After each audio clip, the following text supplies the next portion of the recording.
మార్చి నెల మొదలైంది. కానీ కేవలం కొత్త నెల మాత్రమే కాదు, కొన్ని కొత్త నియమాలు, కొన్ని కొత్త రేట్లు, కొన్ని కొత్త టెక్నాలజీ మార్పులు కూడా మన జీవితాల్లోకి వచ్చాయి. సోషల్ మీడియాలో చూస్తే ఒక్కోరు ఒక్కోలా చెప్తున్నారు. గ్యాస్ ధర మళ్ళీ పెరిగింది, బ్యాంక్ కొత్త రూల్స్ వచ్చాయి, రైల్వే యాప్ మారింది, విమాన టికెట్ల ధరలు ఖరీదయ్యాయి. కానీ వీటిలో నిజంగా ఏవి అధికారికంగా మారాయి, ఏవి అబద్ధాలు, మన జేబుకు నేరుగా ఎఫెక్ట్ అయ్యే మార్పులు ఏవి, ఇలా వీటన్నిటికీ సంబంధించిన పూర్తి సమాచారాన్ని ఈ వీడియోలో నేను మీకు క్లియర్ గా ఒక్కో అంశాన్ని చెప్పబోతున్నాను. కాబట్టి చివరి వరకు వీడియోని స్కిప్ చేయకుండా చూడండి. ఎందుకంటే ఈ మార్పులు మీ వంటగది నుంచి మీ ఫోన్ వరకు, మీ ట్రావెల్ నుంచి మీ బ్యాంక్ అకౌంట్ వరకు ప్రభావం చూపే విషయాలు కాబట్టి. So don't skip this video. వీడియోలోకి వెళ్ళబోయే ముందు మీలో ఇంకెవరైనా మన ఛానల్ ని కొత్తగా చూస్తున్నా లేదా సబ్స్క్రైబ్ చేసుకోకుండా చూస్తున్నట్లయితే boss Wallah daily Telugu channel ని సబ్స్క్రైబ్ చేసుకోండి, బెల్ ఐకాన్ ప్రెస్ చేయడం అస్సలు మర్చిపోకండి. ఇక ఏమాత్రం ఆలస్యం చేయకుండా టాపిక్ లోనికి వెళ్ళిపోదాం. హాయ్, హలో, నమస్తే, welcome to Boss Wallah daily Telugu channel. నేను మీ host Shirisha Kandula. Section 1, LPG gas ధరలు. అసలు క్లారిటీ ఏంటి? ముందుగా మనందరికీ ముఖ్యమైన విషయం వంట గ్యాస్. ప్రతి నెల 1వ తేదీన ధరలు సమీక్షించే ప్రభుత్వ ఆయిల్ మార్కెటింగ్ కంపెనీలు Indian Oil Corporation, Bharat Petroleum, Hindustan Petroleum March 1, 2026 నుంచి తాజా ధరలను ప్రకటించాయి. ఇంట్లో వాడే 14.2 కిలోల గృహ ఎల్పిజి సిలిండర్ ధరలో పెద్ద మార్పు లేదు. ఫిబ్రవరి రేట్లే కొనసాగుతున్నాయి. ఇది మధ్యతరగతి కుటుంబాలకు ఒక చిన్న రిలీఫ్ అనొచ్చు. ఎందుకంటే ఇటీవల అంతర్జాతీయ మార్కెట్లో క్రూడ్ ఆయిల్ ధరలు మారుతుండడంతో గ్యాస్ పెరుగుతుందేమో అని చాలా మంది టెన్షన్ పడ్డారు. ఈ నెలలో బిగ్ టాక్ అదే, గ్యాస్ సిలిండర్ ధర ఎక్కడ పెరుగుతుందో అని. ఇంట్లో వాడే గ్యాస్ సిలిండర్ ధర ఏమాత్రం పెరగలేదు. అయితే ఇక్కడ ఒక ముఖ్యమైన విషయం, 19 కిలోల కమర్షియల్ ఎల్పిజి సిలిండర్ ధర పెరిగింది. సుమారు 25 నుంచి 35 రూపాయల మధ్య పెరుగుదల నమోదైంది. అది కూడా నగరాన్ని బట్టి మారుతుంది. ఈ సిలిండర్ ను హోటళ్లు, రెస్టారెంట్లు, ఫుడ్ స్టాల్స్ వాడతాయి. వాళ్ళ ఖర్చు పెరిగితే ఏమవుతుంది? బయట తినే ఫుడ్ రేట్లు కొంచెం పెరిగే అవకాశం ఉంటుంది. అంటే ఎటు తిరిగి మనకి అన్నట్టు.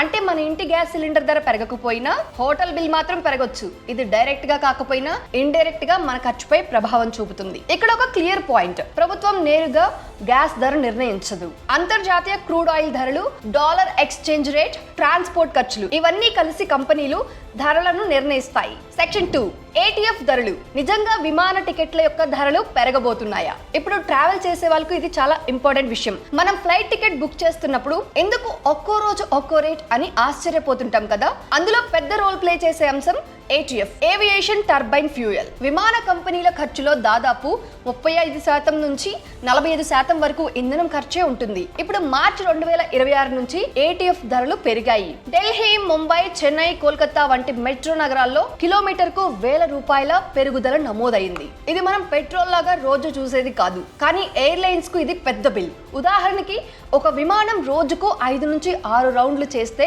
ఎంత ఇంధనం వాడుతుందో ఊహించండి. ధర పెరిగితే కంపెనీ ఎక్కడో ఒక చోట రికవర్ చేయాలి కదా. అసలే ఇప్పుడు వేసవి సీజన్ దగ్గరలో ఉంది. స్కూల్ హాలిడేస్, ఫ్యామిలీ ట్రిప్స్, తీర్థయాత్రలు, డిమాండ్ పెరుగుతోంది. కాబట్టి ఇంధన ఖర్చులు కూడా ఖరీదు పెరుగుతున్నాయి. అప్పుడు టికెట్ ధరలు కూడా ఆటోమేటిక్ గా పెరగడం సహజం. అయితే అన్ని రూట్స్ లో వెంటనే భారీ పెరుగుదల అనుకోవద్దు. డైనమిక్ ప్రైసింగ్ సిస్టమ్ ఉంటుంది.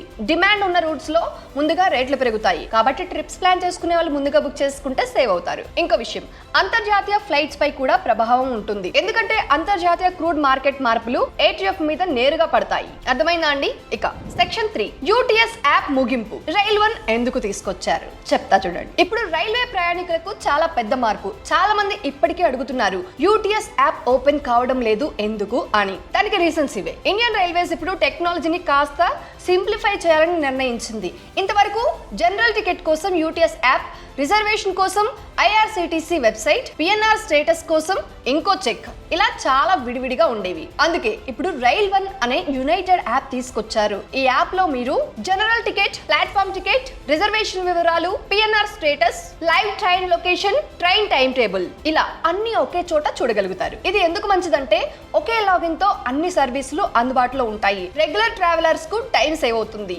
పాత యూటీఎస్ వాలెట్ లో డబ్బులు ఉంటే అదే మొబైల్ నంబర్ తో లాగిన్ అయితే ట్రాన్స్ఫర్ చేసుకునే ఆప్షన్ కూడా ఇచ్చారు. సో ఇక ఎలాంటి ఇబ్బంది లేదు. కానీ ఆలస్యం చేయకుండా ఒకసారి చెక్ చేసుకోవడం మంచిది. అయితే ఇది పూర్తిగా డిజిటల్ సిస్టమ్ వైపు తీసుకెళ్లే మరో స్టెప్ అని చెప్పొచ్చు. ఇక సెక్షన్ 4, సిమ్ బైండింగ్. వాట్సాప్ యూజర్లకు అసలు విషయం. సోషల్ మీడియాలో చాలా రకాల మెసేజ్లు చక్కర్లు కొడుతున్నాయి. సిమ్ లేకపోతే వాట్సాప్ ఆగిపోతుంది, వైఫై మీద వాట్సాప్ వాడలేరు అంటూ. ముందుగా క్లియర్ గా చెప్తాను, వాట్సాప్ లేదా టెలిగ్రామ్ అకస్మాత్తుగా ఆగిపోవడం అనేది లేదు, కానీ సెక్యూరిటీ అనేది కఠినతరం చేశారు. గత కొన్ని సంవత్సరాల్లో సిమ్ స్వాప్ ఫ్రాడ్స్ చాలా పెరిగాయి. అంటే ఎవరో మీ నంబర్ ను డూప్లికేట్ సిమ్ గా తీసుకొని ఓటీపీలు రిసీవ్ చేసి అకౌంట్ లో హ్యాక్ చేసే మోసాలు. దాన్ని తగ్గించడానికి messaging apps active SIM verification ను మరింత కఠినతరం చేస్తున్నాయి.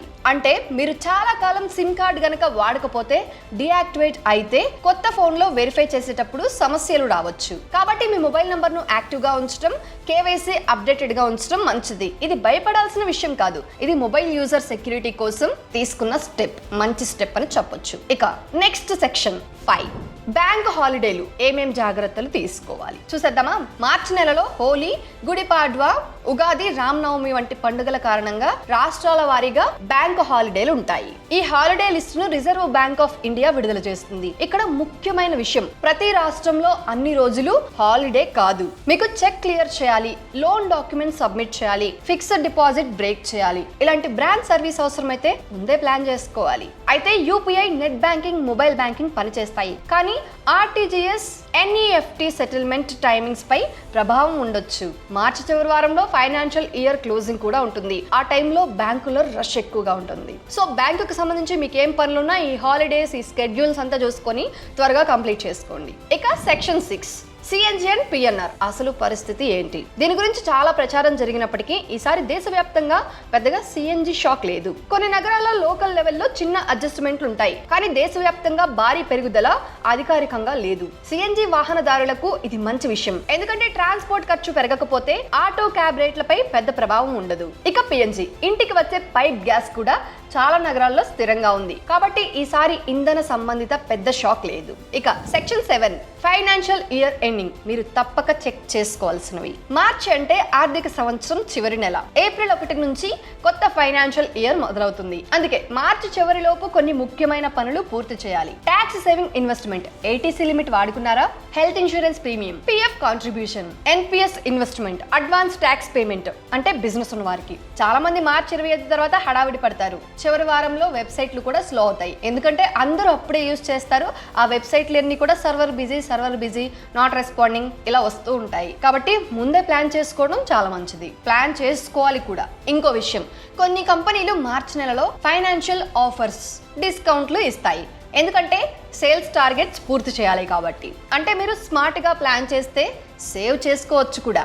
ఇక మొత్తం మీద మార్చి 2026లో వచ్చిన మార్పులు వినడానికి చిన్నగా అనిపించినా మన ఖర్చు, మన ప్రయాణం, మన డిజిటల్ సెక్యూరిటీ, మన బ్యాంకింగ్ ప్లానింగ్ ఇవన్నీ టచ్ చేసే విషయాలు. అందుకే పుకార్లు కాకుండా అధికారిక సమాచారాన్ని మాత్రమే నమ్మాలి. ముందుగానే తెలుసుకుంటే మనం కంట్రోల్లో ఉంటాం, తెలియకపోతే టెన్షన్ పడాల్సిందే. సో ఫైనల్గా మార్చి నెలలో వచ్చిన మార్పులు, దానికి సంబంధించిన అసలు మ్యాటర్ ఇదే.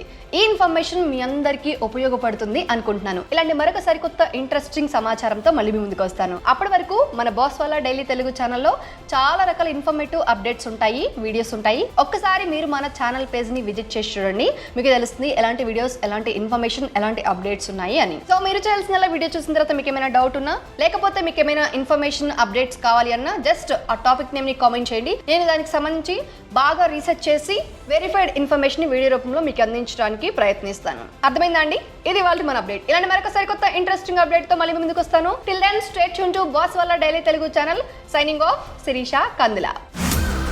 Brand partnerships and advertising enquiries కోసం brand@bosswala.com కి ఈమెయిల్ చేయండి, లేదా 9108014192కి వాట్సాప్ చేయండి. Bosswala, be the boss.